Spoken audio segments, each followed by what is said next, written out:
Les disputes entre les enfants épuisent énormément les parents. Ça les énerve également. Cependant, ces disputes sont nécessaires, voire bien pour les enfants, parce que ça les aide à s'équilibrer mentalement, émotionnellement et psychologiquement. Après une dispute, les enfants apprennent à se garder rancune, ensuite à se pardonner et à continuer à vivre en tant que frères et sœurs ensemble.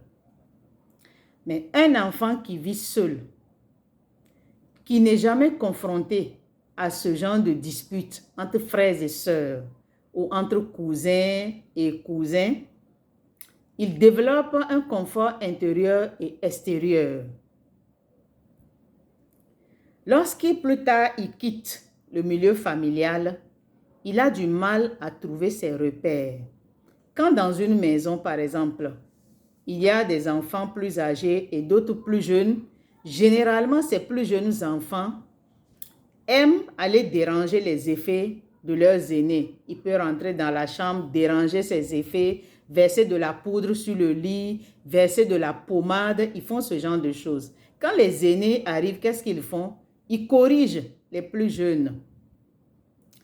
Et en même temps, ils développent quoi? La tolérance. Parce que ce sont leurs frères. Les plus jeunes, eux, ils apprennent à ne pas déranger les effets de leurs aînés. Ils apprennent par là aussi le respect, à ne pas fouiner dans les affaires d'autrui.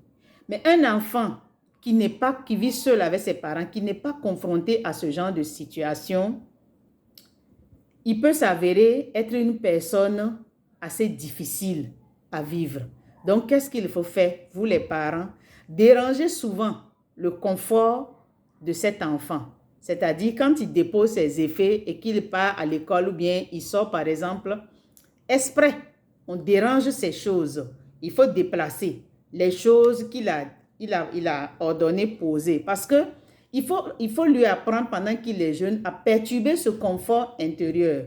Parce qu'il est appelé à cohabiter avec d'autres personnes. Soit avec une femme, soit avec un homme, soit en tant qu'étudiant cohabitant dans une maison de colocation. Donc, si l'enfant a trop de confort, plus tard, il est difficile pour lui de cohabiter avec qui que ce soit. Même quand il se marie, il ou elle aura des difficultés. Parce que lui, il a des habitudes qui ne veut jamais être dérangé. Deuxièmement, il ne connaît pas ses limites parce que c'est en se frottant aux autres qu'on se découvre. Donc, lorsqu'il vit seul dans son confort, il ne peut pas se découvrir. Il ne se frotte jamais à personne. Il ne peut pas connaître ses forces. Il ne peut pas connaître ses faiblesses. Il ne peut pas connaître ses limites.